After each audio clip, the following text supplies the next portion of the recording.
Namaskaram. Welcome to Clyde Samvada, brought to you by the Hindu Temple of Scotland. Today we have Mridula ji with us. Mridula ji has been an exponent for the art form, the dance form to be specific, of Mohiniyattam, which is extremely popular in the state of Kerala, in the southern part of India. So it's considered one of the traditional classical dance forms of this state. So in today's episode, we are trying to delve a bit into how Mohiniyattam as a dance form came into existence, the different nuances of the dance form and how it compares against other similar dance forms, and understand a bit more about this art form. Welcome Mridula to the Clyde Samvada. Namaskaram. Thank you, Shrivas, for inviting me to the Hindu Temple of Scotland to talk about Mohiniyattam. So maybe we can start by the concept of Mohiniyattam and where does the word Mohiniyattam come from? The word Mohiniyattam refers to the dance of the enchantress, and in that Mohini refers to the avatar of Lord Vishnu, who comes to earth whenever there is an imbalance of power, and she uses her feminine grace, and she's also quite cunning and intelligent. So she uses all these powers to fight good over evil and restore the cosmic order. So there are various stories associated with Mohini. So when there was a fight between the Devas and the Asuras, Vishnu took the avatar of Mohini and stole the Amrit from the Asuras and gave it to the Devas. Similarly,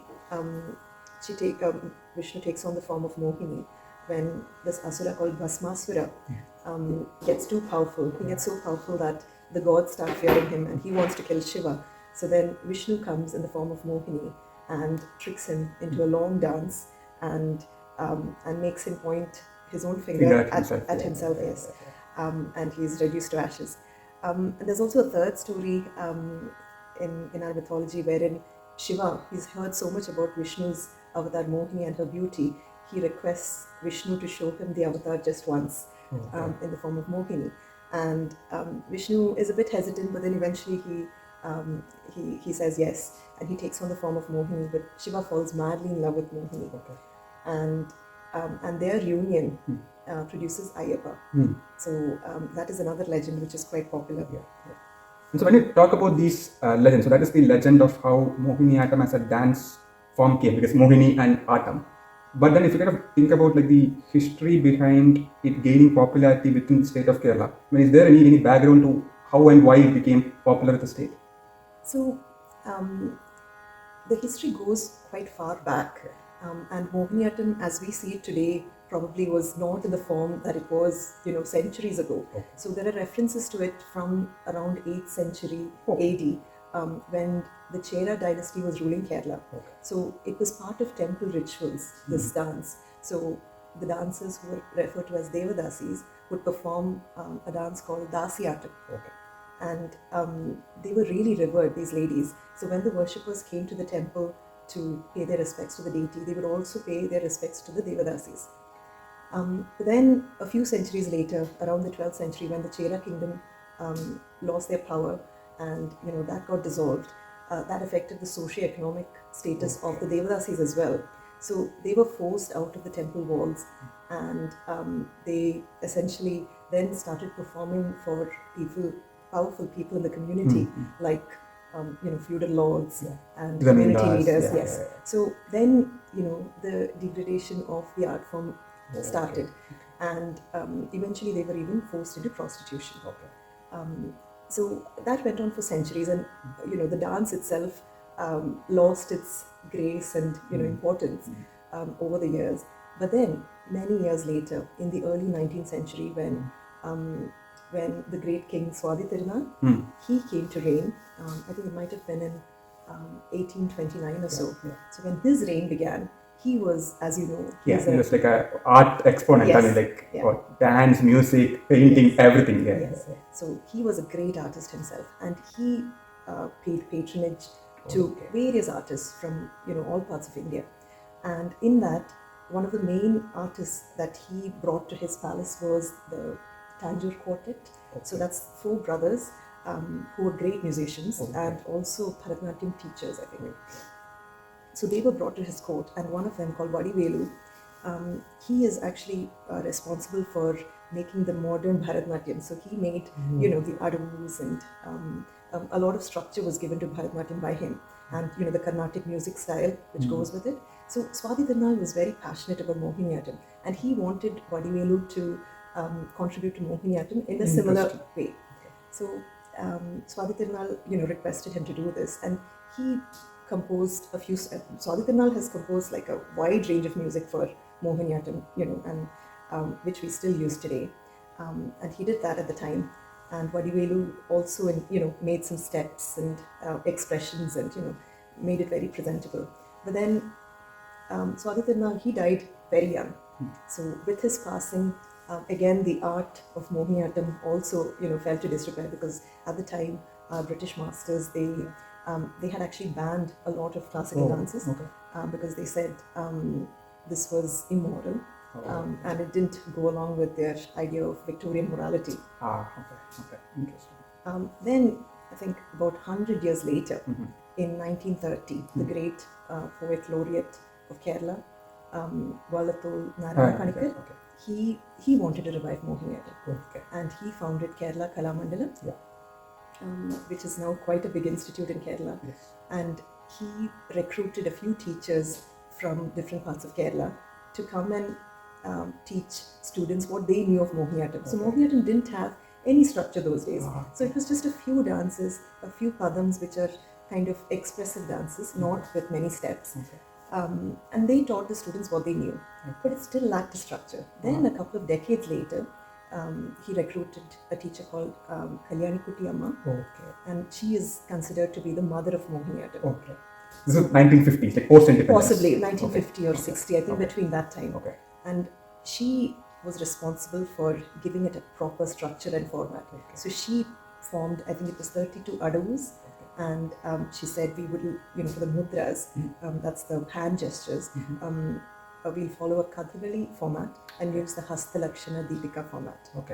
So we'll have to explain all of these things, because for me, and I think for a lot of people who are listening in, all of these are probably new terms. So go on. So that is a text which talks a lot about the mudras and the description of the mudras. So mudra is just about the hand gesture. It's the hand gestures.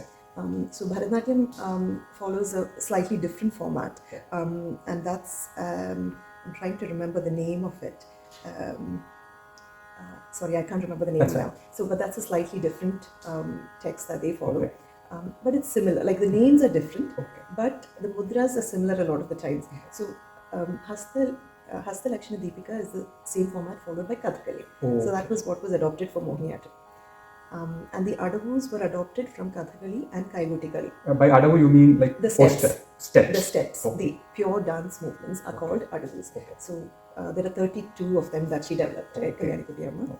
And so that is quite a feat to do, to actually come up with a whole structure for a dance that didn't really exist. It's just like it's a shell of a thing that she was given, and she produced something solid from it. It's like a sculpture, sculpting a sort of a idol out of rock. So we owe it all to her today. The Mohiniyattam is same, and of course it uses the Lasya format. So Lasya is wherein it's the femininity which is celebrated through Mohiniyattam. So this is more, when you say Lasya, it's more of a facial expression that is Lasya, or is it also in the mudra and what was the other? Adavu. Everything invites Lasya. So Lasya is a swaying movement, and it's your eyes, it's your body, and it's the mudras, it's everything together. So it's that essence of the dance. How many of those are there, like Lasya? I'm actually not sure how many are there, but Lasya is usually compared with Tandava, with Shiva dance. Yes. So Shiva's dance is very powerful and full of energy, but whereas Parvati's dance is more of Lasya. Interesting. So it's like the Ardhanarishwara, you have Tandava and Lasya combinations in some way. Interesting. And you kind of in between talked about the contribution of somebody called Vadivelu, who had like the Bharatanatyam connection to it, right? So when you think about Bharatanatyam is more of Tamil Nadu, which is like a nearby state, right? So how does these different dance forms compare? I mean, like where does, let's say, Mohiniyattam differ or overlap with the Bharatanatyam, or let's say a Kuchipudi, which is again a close by dance form, right? So how do you think they compare? So I would say there are a lot of similarities. I started learning Bharatanatyam when I was a child, and that's how I came to Mohiniyattam, because that's usually the the step-by-step Okay, process. interesting. Because Bharatanatyam is quite a fun dance, I would say. You know, Okay. with children enjoy because it's fast, Okay. and it's all geometrical, straight lines. Oh. In Bharatanatyam, whereas in Mohiniyattam it's semicircular movements. Okay. So for children, I think Bharatanatyam is a good way to start with rhythm, Interesting. to get interested in dance. Then you can move on to Kuchipudi or Mohiniyattam once you're a bit older. Okay. So in terms of differences, it's mainly this lasya aspect of Mohiniyattam, which differs from Bharatanatyam.